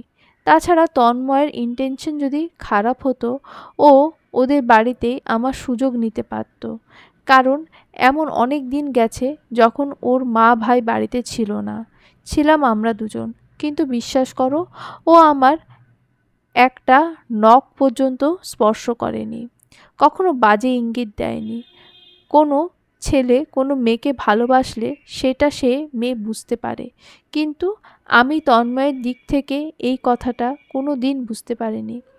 আজও পারতাম না যদি ও না বলতো। এই যে আজ একসাথে বের হলাম, ও আমাকে ইঙ্গিত দিয়েও বোঝায়নি যে আমার ওর ডাকে সাড়া দেওয়া উচিত। এসবের জন্যই ওর প্রতি আমার শ্রদ্ধা বোধ বাড়ছে। ভালো না বাসলেও ওকে সম্মান করি আমি। সর্বোপরি আমি ওকে বিশ্বাস করি মা। ও আমার বিশ্বাসে জিতে নিয়েছে। সুচিত্রা হেসে বললেন, বিশ্বাস তো আদিত্যও জিতেছিল। না মা, আদিত্য আমার বিশ্বাস জেতার আগে আমি সব খুইয়ে বসেছিলাম। আমি যেচে ওকে বিশ্বাস করেছি, এটাই ভুল ছিল আমার। ভালোবাসায় বিশ্বাস বাধ্যতামূলক বলেই হয়তো করেছি, কিন্তু তন্ময়কে বিশ্বাস করা বাধ্যমূলক ছিল না আমার। তোমার কি মনে হয় আদিত্য তন্ময় এক নয়, এই কথা আমার মুখ থেকে এমনি এমনি বার হয়েছে? একদম নয়। আমি পরিস্থিতির শিকার হয়েই বলেছি এই কথা। সুচিত্রা মাথা নেড়ে বললেন, বুঝতে পেরেছি রে সোনু। তাও মা তো ভয় হয় তোকে নিয়ে। বাবার ছায়া নেই মাথার ওপর, একা একা বাসায় থাকিস, সুযোগ নিতে কতক্ষণ? তিথি মায়ের হাত ধরে বলল, ভয় পেও না, আমি আর কখনো এমন কিছু করব না যাতে তোমার বিশ্বাস ভরসার অমর্যাদা হয়। কথা দিলাম মা। তাছাড়া আদিত্যকে সবটা নিজের স্বেচ্ছায় সঁপেছিলাম, সেই ইচ্ছে দাফন করেছি অনেক আগেই। তন্ময়কে নিয়ে এরকম কিছুই আমার মাথাতেও আসবে না কখনো। সুচিত্রা মুগ্ধ হেসে মেয়ের মাথায় হাত বুলিয়ে বললেন, ভগবান তোর সব দুঃখ আমায় দিয়ে আমার সব সুখ তোকে দিক সোনু। তিথি নিচে চেয়েছিল, কিছুক্ষণ পর মুখ তুলে বলল, একটা কথা জিজ্ঞেস করব? বল না। তিথি জিভ দিয়ে ঠোঁট ভিজিয়ে বলল, বাবার কাছে ফিরতে ইচ্ছে করে না তোমার? সুচিত্রার মুখ ফ্যাকাশে হয়ে এলো সাথে সাথে। উদাস কণ্ঠে বললেন, জানি না। করলেই বা সে কি ফিরিয়ে নেবে? সে আমায় ছাড়ছেও না, আবার শক্ত করে ধরেও রাখছে না। মাঝ রাস্তায় ফেলে দিয়েছে আমাকে। এই এমন রাস্তা যে কেউ কাদামাটিতে মিশে যায়, কেউ আবার ধুলোর মতো উড়ে যায় বাতাসে। সুচিত্রা একটু দম নিয়ে আবার বলতে শুরু করলেন, জানিস, ছোটবেলা থেকে ভীষণ সুন্দরী ছিলাম। বাবা মা সব ভাই বোনের থেকে আমায় আদর করতেন বেশি। 14-15 বছর বয়সে নানান দিক থেকে আসতে লাগলো বিয়ের প্রস্তাব। কিন্তু বাবার এক কথা, আমার মেয়ে সুন্দরী জন্য চাই রাজপুত্র। আমিও বিশ্বাস করতাম বাবা আমার জন্য রাজপুত্র আনবেন। তারপর একদিন এক ঘটকের সাথে তোর দাদু এলেন বাড়িতে। তোর বাবা এত ভালো চাকরি দেখে বাবা আর না বললেন না। শুভ দৃষ্টির সময় প্রথম দেখলাম তোর বাবার মুখটা। পান পাতার আড়ালে একটা কালো মুখ দেখে প্রথমেই ধরে নিলাম এই আমার রাজপুত্র। তোর বাবাও আমায় খুব ভালোবাসতেন, কাজ থেকে তাড়াতাড়ি ফিরতেন। আমায় ছাড়া অফিসেও নাকি মন বসতো না তার, কিন্তু সন্দেহ করতেন তার থেকেও বেশি। দুধওয়ালাকে টাকা দিতে গিয়ে একবার তার হাতের সাথে আমার হাতের স্পর্শ লাগে, সেবার তোর বাবা প্রথম আমাকে চড় মারলেন। আমি বুঝে নিলাম হয়তো আমার সৌন্দর্যই কাল হবে একদিন। কিন্তু কি করার, চেহারা পুড়িয়ে ফেলার তো উপায় নেই। বাসায় দুধ নেওয়া বন্ধ, পেপার নেওয়া বন্ধ। এভাবে আস্তে আস্তে তোর বাবা অতিরিক্ত ভালোবাসা আমার জন্য বিপদ হয়ে দাঁড়ালো। বৃষ্টির হওয়ার পর একটু পাল্টালেন তোর বাবা। আগের মতো সন্দেহ করতেন না, তবে কমও করেন না এরকমও না। কিন্তু স্বপ্ন হওয়ার পর হুট করে আবার বাড়ল। বাজার করতে গিয়ে কেউ বৌদি বলে ডাকলেও তার কথা একটাই হতো যে, অন্য কাউকে তো ডাকেনি, তোমায় কেন ডেকেছে? নিশ্চয়ই তোমাদের মধ্যে কিছু না কিছু রয়েছে। সাথে অকথ্য ভাষায় গালাগালি তো ছিলই। আমার আর্থিক সুখ ছিল, ছিল না মানসিক শান্তি। প্রত্যেকটা দিন তোর বাবার কটু কথায় আমি বালিশে মুখ গুজে কাঁদতাম। কিন্তু তোর বাবার স্বভাব কমার বদলে দিন দিন বাড়তেই থাকলো। এরপর খুঁটিনাটি বিষয়ে আমার দোষ ধরা শুরু করলো, সাথে গায়ে হাত তোলা। এক প্রকার অসহ্য হয়ে উঠেছিলাম বলে বেরিয়ে আসি ওখান থেকে। তোর বাবা আমায় আটকায়নি। স্বপ্ন দুধের শিশু বলে ওকে সাথে নিয়েই আসি শুধু। কিন্তু কিছুটা রাস্তা অবধি গিয়ে খেয়াল করলাম তুইও পেছনে দৌড়ে আসছিস। সুচিত্রা দীর্ঘশ্বাস ফেলে বললেন, তোর বাবা হয়তো গোপনে খোঁজ নিয়েছিল কোথায় আছি, কিন্তু ফেরত নিতে আসেনি। বৃষ্টি অনেক কান্নাকাটির জন্য ওকে আমার কাছে পাঠিয়ে দেয়, কিন্তু তিনজনকে মানুষ করতে হিমশিম খাচ্ছিলাম। ওদিকে ওর চাহিদা পূরণ হচ্ছিল না, তাই আবার তোর বাবার কাছে চলে যায় ও। স্বপ্নকে তো আমি নিজেই পাঠালাম, এখন শুধু তুই বাকি। তিথি যত্র মাকে জড়িয়ে ধরে বলল, আমি তোমাকে ছেড়ে কোথাও যাব না। সুচিত্রা মৃদু হাসলেন, মেয়েকে দু হাতে পেঁচিয়ে ধরলেন। মায়ের কথায় তিথির বুক ভারী হলো। বাবার প্রতি জমল আগের থেকেও বেশি চাপা অভিমান। সুচিত্রা খণ্ড কণ্ঠে বললেন, তোর বাবা আমাকে না নিক সাথে, সে সুখে থাক, ভালো থাকুক। আগেও চেয়েছি, এখনও চাই। তার সাথে সংসার করার ইচ্ছে পূরণ না হলেও শাঁখা সিঁদুর নিয়ে মরতে পারার ইচ্ছেটুকু পূরণ হোক আমার। গোধূলি বিকেল, চারপাশ ধুয়েছে নরম আলোয়। সূর্য মুখ লুকোচ্ছে উঁচু পাহাড়ের পিঠে, লাল আভা দিচ্ছে প্রকৃতি। এ যেন এক অনন্য মহিমান্বিত খেলাঘর। তিথি মাত্রই সিএনজি থেকে নেমেছে। আরেকটু গেলেই তন্ময়ের বাসা। গলির ভেতর সিএনজিওয়ালা ঢুকবে না, এখানেই নামতে হলো তাই। কাঁধ ব্যাগটা আরেকটু কাঁধের উপর দিকে ঠেলে তিথি পা বাড়ালো।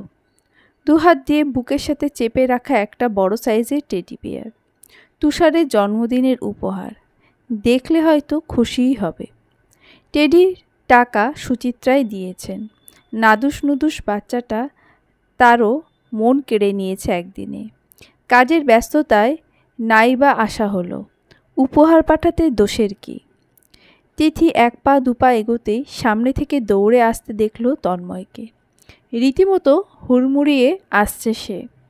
ভ্রু কুঁচকে দাঁড়িয়ে পড়ল তিথি। এভাবে দৌড়াচ্ছেন কেন ছেলেটা? তন্ময় এসে থামল সামনে। সুস্বাস্থ্যবান লোকটা এতটা দৌড়ে হাঁপিয়ে গিয়েছে। প্রথমে দুহাত হাঁটুতে ভর দিয়ে খুব জোরে জোরে নিঃশ্বাস ফেলল। এরপর বুকে হাত দিয়ে সোজা হয়ে দাঁড়ালো। বড্ড বেগ নিয়ে বলল, এসেছো? তিথি তখনও ভ্রু কুঁচকে চেয়েছিল। চোখে মুখে জিজ্ঞাসা নিয়ে বলল, এইভাবে এলেন কেন? তন্ময় দম নিয়ে বলল, ছাদ থেকে দেখলাম তুমি আসছো, তাই তোমাকে নিতে এসেছি। তিথি অবাক হয়ে বলল, আমি তো বাসা চিনি। তন্ময় একটু হেসে বলল, চিনলে অসুবিধা কি? এতটুকু পথ একসাথে চলা তো হবে। তিথির বিস্ময় আকাশ ছুঁয়েলেও ভাষায় প্রকাশ করল না। কিছু চমক অপ্রকাশিত থাকলে ক্ষতি কি? স্বাভাবিকভাবে হাঁটা ধরল কিছু না বলে। তন্ময় তখন কৌতূহলে গলা ডুবিয়েছে।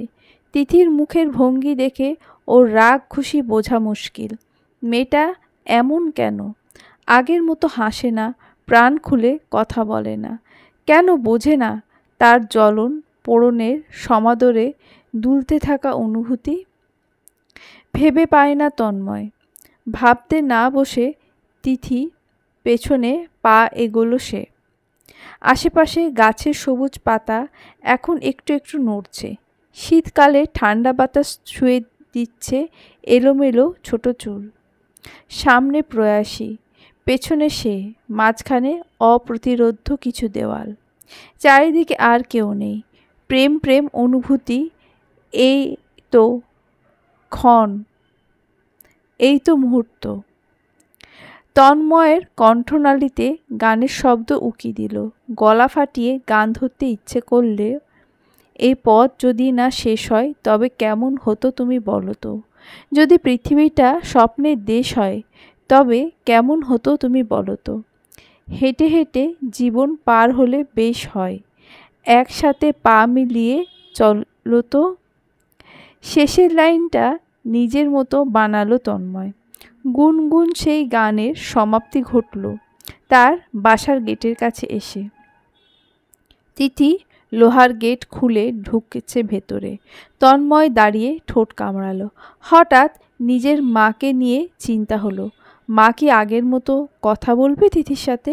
কথাটা ভেবে কিছুক্ষণ ঠায় দাঁড়িয়ে থাকে তন্ময়। পর মুহূর্তে নিজেই ভাবল, ধুর, যা হবার হোক। কলিং বেল চাপার প্রয়োজন পড়েনি। দরজা হাঁ করে খোলা দেখে ভেতরে ঢুকল তিথি। বসার ঘরে বেশ কজন অপরিচিত মুখ। সে ঢুকতেই সবাই এক ঝোঁকে তাকালো। একটু অপ্রস্তুত হয়ে পড়ল তিথি। ঢোক গিলে পেছনে তাকালো। তন্ময় এখনো এসে পৌঁছায়নি। কোত্থেকে তুষার দৌড়ে এসে তিথির সরু কোমর জড়িয়ে ধরতে একটু কেঁপে উঠল তিথি। খেয়াল করতেই বুঝল এটাকে।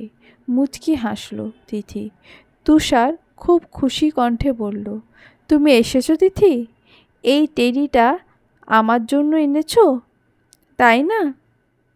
তিথি মাথা নেড়ে হ্যাঁ জানাতেই তুষার ছো মেরে নিয়ে এক ছুটে ভেতরে চলে গেল। তিথি ডাকতে চেয়েও ডাকল না। এদিক ওদিক তাকালো। অনেকেই তাকে কৌতূহল নিয়ে দেখছে। তিথি খুঁজছে নির্মলা দেবীকে। কই তিনি? পেছন থেকে তন্ময় বলল, এখানে দাঁড়িয়ে আছো কেন?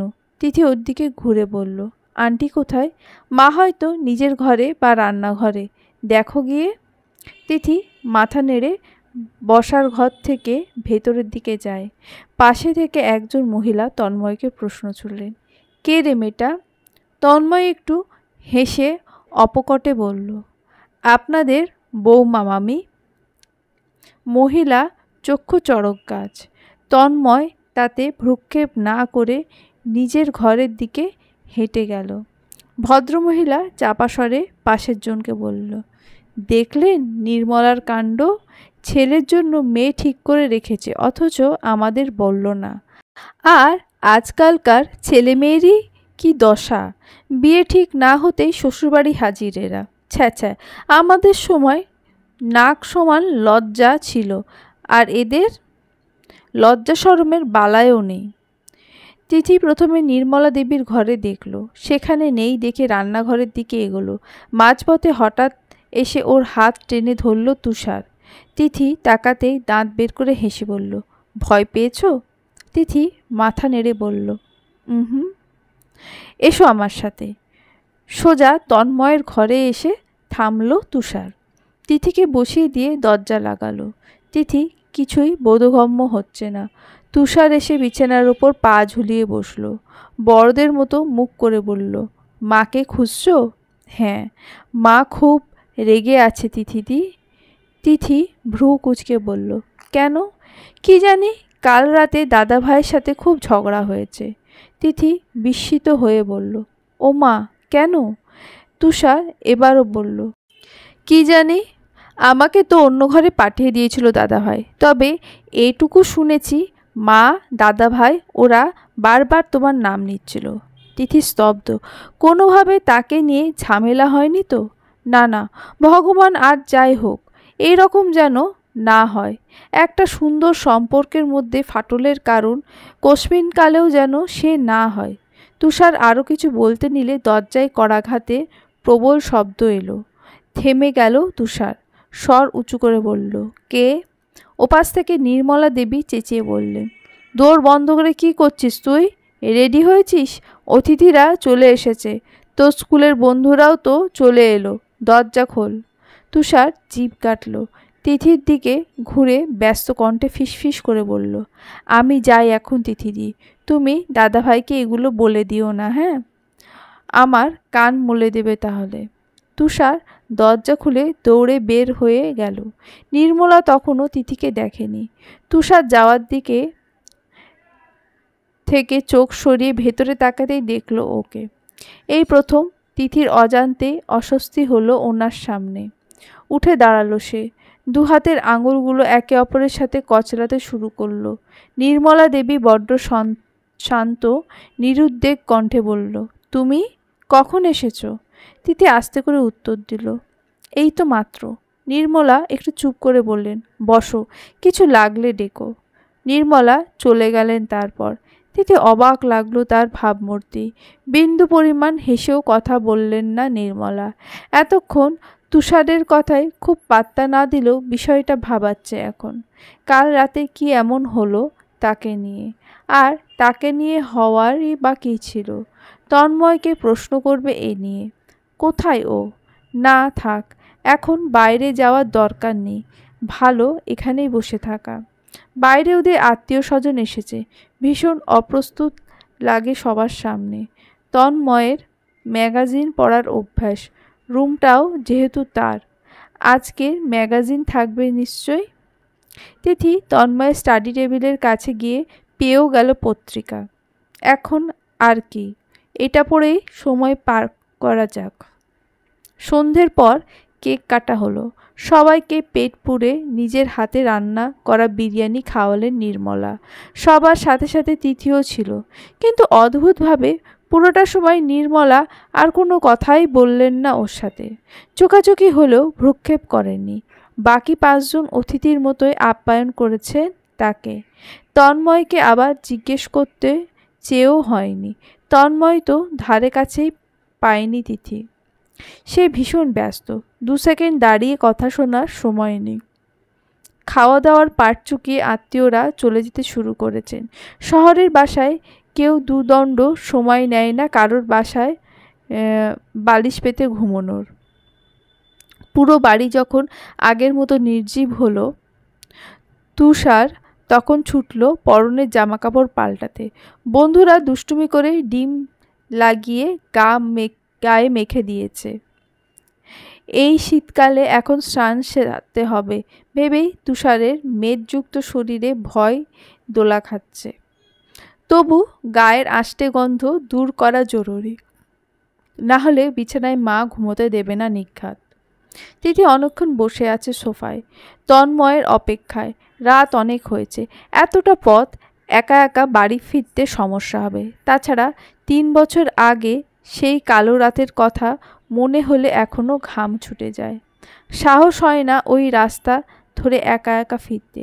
তন্ময় নিচে গেছে কোনো এক আত্মীয়দের গাড়িতে তুলে দিতে। নির্মলা ব্যস্ত খুব গোছগাছ করতে। তিথি অনেকবার সাহায্য করতে চাইলেও তাকে শুধু না বলে নিষেধ করেছেন তিনি। বাড়তি একটা কথাও বলেননি।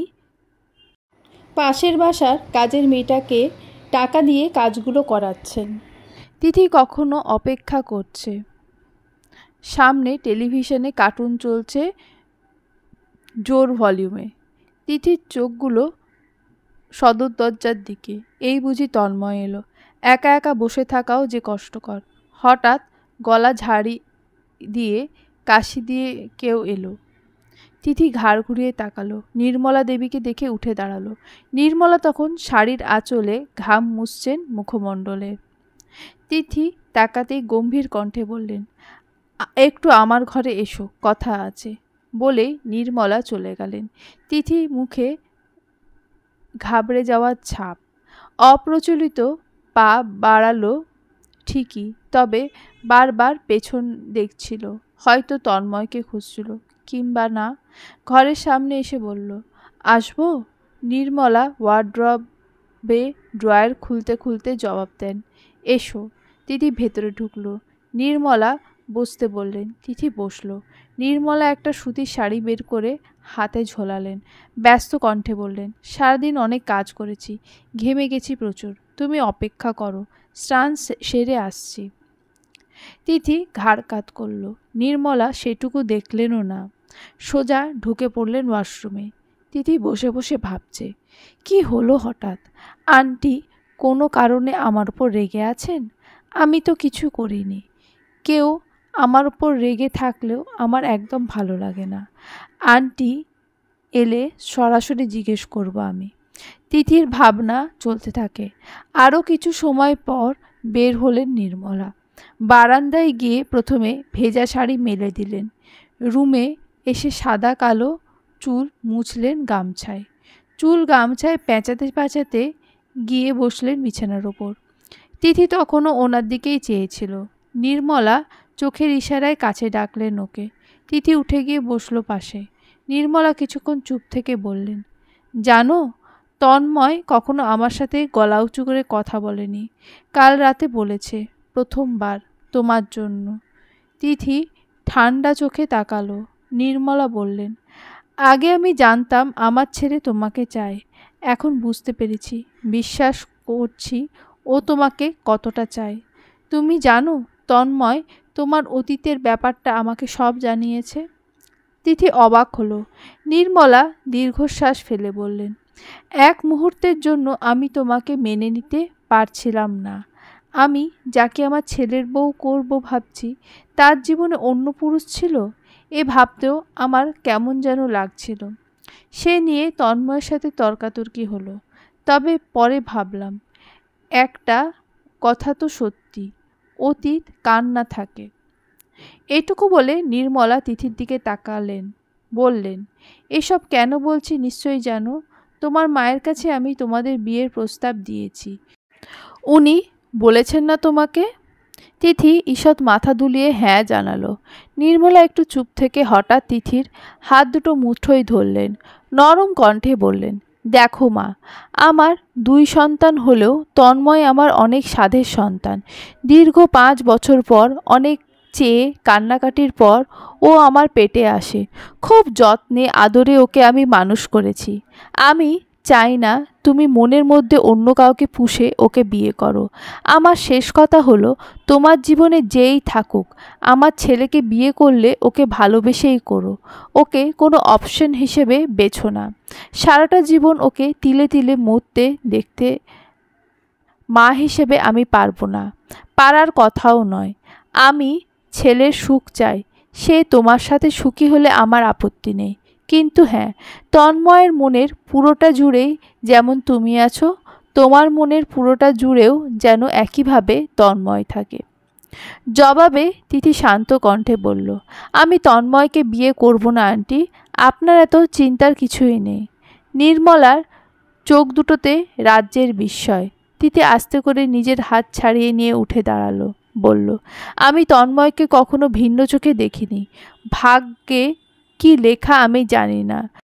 যদি এমন কোনো দিন এসেও থাকে, আপনার কথাগুলো আমার মাথায় থাকবে। পর মুহূর্তে একটা ছোট্ট নিঃশ্বাস ফেলে বলল, আমার যাওয়া প্রয়োজন আন্টি, রাত অনেক হয়েছে, মা চিন্তা করবে। তিথি নির্মলার দিকে দেখল না। দরজা অবধি যেতেই নির্মলা পিছু ডাকলেন। তিথি তাকালো। নির্মলা এতক্ষণে শুভ্র হেসে বলল, আবার এসো। তিথি অস্পষ্ট কণ্ঠে বলল, তিথি ঘর ছেড়ে বের হতেই দেখল সদর দরজা দিয়ে মাত্র ঢুকছে তন্ময়।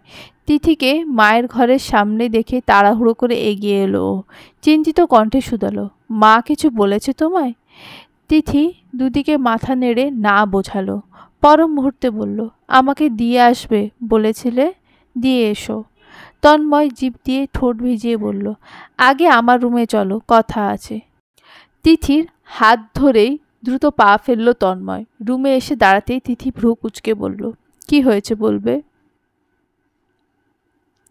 একদিনে তোমাদের সবার কথা আছে, তোমার আন্টি, তুষারের। তন্ময় ভ্রু নাচিয়ে বলল, তুষারের আবার কি কথা? তিথি প্রসঙ্গ পাল্টাতে বলল, কোথায় গিয়েছিলে? এত দেরি করলে ফিরতে? অপেক্ষা করছিলাম। মেজো কাকাকে গাড়িতে তুলতে গিয়েছিলাম, গোলাপগঞ্জ যাবেন উনি। তিথি ছোট্ট করে, ওহ, কি বলবে? আগে বলো মা কি বলেছে।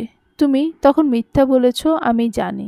তিথি হেসে বলল, তন্ময়, যখন বুঝতেই পারলে বলতে চাইছি না, তাহলে কেন জিজ্ঞেস করে বিব্রত করছো? তন্ময় এরপর আর কথা খুঁজে পেল না। লম্বা শ্বাস টেনে চেয়ার দেখিয়ে বলল, বসো। তিথি বসল, কাঁধের ব্যাগটা রাখলো কোলের ওপর। তন্ময় বলল, কাল কি বলেছিলাম মনে আছে? আছে। কিছু কথা বলবে? এইটুকু বলে এক অদ্ভুত কাজ করল তন্ময়। তিথির পায়ের কাছে হাঁটু মুড়ে বসল। এক প্রকার চমকালো তিথি। উদ্বেগ নিয়ে বলল, এখানে বসলে যে? তন্ময় প্রশস্ত হেসে তিথির হাত দুটো ধরল। তিথি আরও চমকালো। তন্ময়ের চোখে মুখে তখন অন্য ভাষা। তিথি পড়ার চেষ্টা চালিয়েও ব্যর্থ হলো। তন্ময় একটা ছোট্ট শ্বাস ফেলে বলল, আজ তোমাকে আমার জীবনের কিছু সত্য জানাবো, অপ্রকাশিত সত্য। তিথি চোখ সরু করল। তন্ময় এক হাতে তিথির হাত দুটো ধরে অন্য হাত দিয়ে পকেট থেকে ফোন বের করলো। একটু বাদে একটা মেয়ের ছবি বের করে তিথির সামনে ধরল। ওর নাম অবনী, আমার ব্যাচমেট। তিথি ছবিটার দিক থেকে চোখ সরিয়ে তন্ময়ের দিকে ফিরল, ভ্রু নাচিয়ে বলল, তো? তন্ময় শুকনো ঢোক গিলল, ফোনটা আবার পকেটে রেখে তাকালো, বলল, আমি যখন কলেজে পড়ি তখন আমাদের আলাপ হয়, তারপর হয় বন্ধুত্ব। একটা সময় আমি ওকে প্রপোজ করি, একেবারেই রাজি হয়ে যায়, বলে আমাকে ওর পছন্দ। এরপর শুরু হয় আমাদের সম্পর্ক। ও অনেক ফ্রি ছিল, আর 5টা মিডল ক্লাস মেয়েদের মতো ফ্যামিলিগত বাধা হয়তো ছিল না। কোথাও যাওয়া থাকা নিয়ে যত সমস্যা পোহাতে হতো না, তাই ইচ্ছে মতো দেখা করতাম, ছুটিয়ে প্রেম চালিয়েছি দুজনে। একটা সময় সম্পর্ক আরও গভীর হলো, ইন্টিমেট হলাম দুজন। আমার এক বন্ধুর বাসা ফাঁকা থাকায় ওটাই ছিল প্রথম জায়গা। অবনী সায়ও ছিল বেশি। এরপর অনেকবারই ইন্টিমেট হয়েছি আমরা। এটুকু বলে তন্ময় শ্বাস নিল, তিথির দিকে তাকিয়ে দেখল ও কেমন অবিশ্বাসের চোখে চেয়ে আছে। তন্ময় আবার বলতে শুরু করলো, দিন পার হলো, মাকে জানালাম ওর কথা, মা রাজি হলেন। অবনীর কথা জাদুতে মা ঘায়েল হলো একবারে। সব ভালোই চলছিল। হঠাৎ অবনী একদিন আমাকে ফোন করলো, জানালো ও প্রেগনেন্ট। আমি কোনো কিছু না ভেবেই বললাম, মাকে দিয়ে বিয়ের প্রস্তাব পাঠাই। ও উত্তরে বলল, না, তার দরকার নেই, আমি অ্যাবর্শন করাবো, তুমি টাকা পাঠাও। একটু অবাক হলাম, যেখানে আজকাল মেয়েরা এমন কাজের পর মাথা ঠুকেও ছেলেদের বিয়ের জন্য কনভিন্স করতে পারে না, সেখানে আমি নিজে থেকে বললেও তারপর ভাবলাম হয়তো এত তাড়াতাড়ি বিয়ে করতে চাইছে না, বা অপেক্ষা করছে বয়সটা পরিপক্ক হওয়ার। টাকা পাঠায় ওকে, ও অ্যাবর্শন করায়, তারপর আবার সব কিছু আগের মতো। দুজনে ইন্টিমেট হওয়া তখনও বহাল ছিল। হঠাৎ সিচুয়েশন পাল্টে যেতে লাগলো, বদলাতে থাকলো অবনী। আমার বন্ধুরা প্রায় ফোন করতো, আমায় বলতো, আজ এই ছেলের সাথে ওকে দেখেছে, কাল আরেক ছেলের সাথে, এমন বহু ফোন, বহু। আমি প্রথম পাত্তা দিইনি, কিন্তু ব্যাপারটা বাড়তে থাকলো। অবনীর ফোন বিজি পেতে থাকি প্রায়। একটু খটকা লাগলো, ওকে ফলো করা শুরু করলাম। একদিন একটা পার্কে হাতে নাতে পেলাম অন্য ছেলের সাথে, গায়ে গা ঘেঁষেছিল, অন্তরঙ্গ একটু নিচে। হ্যাঁ, অমনটাই হবে। আমার মাথায় আকাশ ভেঙে পড়ার অবস্থা। কাছে যেতে ও থতমত খায়। ভয় পেয়েছিল নাকি জানি না। আমি প্রচণ্ড রাগারাগি করি ওখানে। একটা সময় ও যেটা বলল সেটা শোনার জন্য প্রস্তুত ছিলাম না। আমি বলল, আমি ওর টাইম পাস ছিলাম, ও আমাকে ভালোবাসেনি। আমি বাকরুদ্ধ। টাইম পাস করতে মানুষ এত তলিয়ে যায় একটা সম্পর্কে? আমার আর কিছু বলার ছিল না, চলে এলাম ওখান থেকে। টানা 2 বছর ওকে নিয়ে স্বপ্ন দেখেছি। কিশোর মন তখন ভেঙে চুরমার হলো। তবুও পুরুষ মানুষ, মেয়েদের মতো ফ্যাচ ফ্যাচ করে কাঁদতে তো আর পারবো না। কষ্টগুলো কাগজের মতো উড়িয়ে দিলাম। অবনী আমাকে অনেক কল মেসেজ করেছে, যেখানে মেসেজ পাঠাতো ব্লক করেছি। তারপর একটা সময় হয়তো ও ক্লান্ত হয়ে পড়ল। ততদিনে ভার্সিটি উঠি। ওর সাথে আর যোগাযোগ বা দেখা হয়নি, কিন্তু ভালোবাসার প্রতি বিশ্বাস এসে গেছিল। তাই কোনো মেয়েকে নিয়ে ভাবতে চাইতাম না। ঘর কোনো হচ্ছিলাম। হঠাৎ বাবা মারা যান। মা ছোট ভাইকে সামলাতে ব্যবসার হাল ধরি। আগের মতো চটপটে হয়ে যেতে থাকি, কাজে ডুবে যেতে চাই। একদিন তুমি সামনে এলে। ব্যস্তময় জীবনে কাঠফাটা রোদে আমার এক পশলা বৃষ্টি হয়ে। কোনো এক পূর্ণিমা তিথিতে তোমায় বউ করার স্বপ্ন বুনলাম, কিন্তু সেটা আর হয়নি। জানলাম আদিত্য নামে একজন অনেক আগেই তোমার জীবনে এসে গিয়েছে। সেখানে আমার জায়গা নেই। সরে আসছি আস্তে আস্তে, কিন্তু একেবারে দূরে যেতে পারছিলাম না, তাই বন্ধু হয়েই থেকে গেলাম। কিন্তু আজ আবার চাইছি তোমায় নিজের করে পেতে। বিশ্বাস করো তিথি, এখানে মোহ মায়া কিচ্ছু নেই, শুধুই ভালোবাসা আছে। তৃষ্ণার্ত গলায় একটু জলের আস্বাদন পাওয়ার লোভ আছে। কথাই বলে স্বামী স্ত্রী একে অপরের কাছে দুর্বলতা রাখতে নেই। আমি জানি যদি ভাগ্যক্রমে আমাদের বিয়ে হতো, তুমি আমার কাছে আদিত্যের নামক দুর্বলতার জন্য নিজেকে ছোট ভাবতে, আমার শত বারণ সত্ত্বেও। তাই আজ আর ধোঁয়াশা রাখলাম না, নিজের সব অতীত তোমাকে বলে দিলাম, কাটিয়ে দিলাম সব কুয়াশা। আমার ব্যাপারে যা সিদ্ধান্ত নেওয়ার ভেবে নিও। একটু অনুরোধ, আজ ভালোবাসো না, কাল বাসবে না তেমন তো নয়।